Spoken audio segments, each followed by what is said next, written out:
Hi there, party people, and happy Friday. I want to come to you today and interrupt our regularly scheduled program about caching and how you can find that, clear it, and how to use it properly on your website to talk about something that's a little bit more important right now. And that's because Google's made some major updates to their algorithm. So let's hop into what that means for you and how you can make the most of this opportunity to take advantage of what Google has done to update their search algorithm so that you can show up whenever someone else falls off the list. Okay, so let's get to it. Google makes algorithm updates multiple times a day.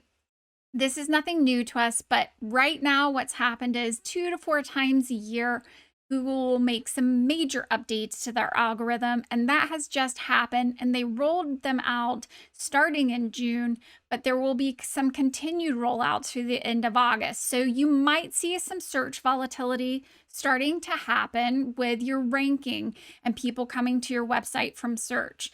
If you're doing that, this is what's happening. And here's one of the ways that you can take advantage of this opportunity of a change in algorithm.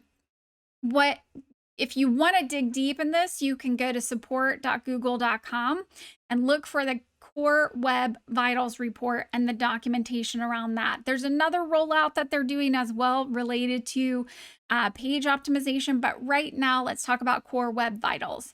At the very top of that page, Google has an interesting statistic that they're sharing with you, and it's all about page load speed. So Google is trying to prioritize a better customer experience for people who are searching.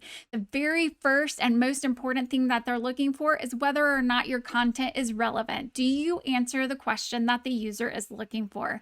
Number two is the thing that makes people have a great customer experience is how quickly they can get to the content that they're looking for.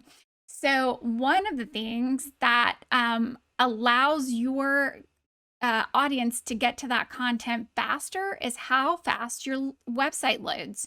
So right at the top of the report about the Core Web Vitals report, Google is sharing their real life case studies of real websites and real users who are interacting on those websites and how they're behaving. And what they're seeing is that if your website takes from 1 to 3 seconds, if it moves from 1 second to 3 seconds for load speed, you're losing 35% of your audience. That is a scary number. Why is that? Well, you've made a huge investment of time, resources, lots of money, putting a website message together, putting that layout together, making sure that it's all working correctly and that you have a good user experience that follows any interaction that someone might have on your page. But if your website is loading at 3 seconds, which used to be the gold standard, this is something that we would benchmark against. Can we get it to load in under 3 seconds? It's not good enough anymore. You're losing 35% of your traffic at the 3-second mark. So what do? We've got to decrease that load speed. We need to get it closer to 1 second. Let's look at something between the 2 to 2.5 second mark. That is going to save us every second that we save, or even milliseconds that we save for that content to get loaded, we will save some of those people from dropping off of our website. So how do we do that? Well, we know from our experience and from everything that we're reading online that the biggest piece that is keeping your website from loading quickly is how large your images are and whether or not they are compressed. This is huge. It is usually the biggest infraction that we see on every single website that we test. And it's the first place that we start is by shrinking that content down, getting it to the right size, and then compressing it even further. Now you might ask, how in the world do I make that happen? And I'm so glad you asked, because I've already put together a free resource for you that will take you step by step through how to resize and compress your images without spending another dime. So the resource is free. It has accompanying videos that will tell you how to resize your photos for free. And it uses free software that's online. It does not take any technical knowledge. You don't have to know anything about Adobe or how to manipulate things like artists do. It's a really simple, some simple tools that we use that are online. They're free, and I will walk you through exactly how to use them.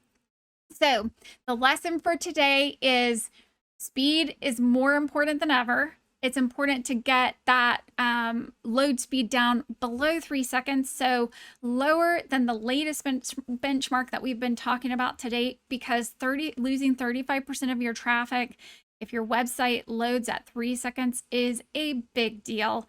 And then finally, how's the fastest, cheapest way to help me affect my own load speed of my website? It's resizing your photos. That's the first place I would get started. And I'm going to walk you through how. So that's it for today. And I will get back to you next week about cache, because that will also help your load speed. I'm going to talk to you about some of the providers that we use for caching, and some hosting pieces you can use, but also how to clear that whenever you need to see an updated version of your website. So join me next week to talk about the cache again. It will also affect exactly what we're talking about right now, those big Google algorithm rollouts and updates. And that's it for today. I'm Tina Smith, and I love helping make website stuff feel easy so that you can solve the right problems, grow good business, and get the online results you've always wanted. Okay, happy Friday and happy Independence Day. See you next week. Bye.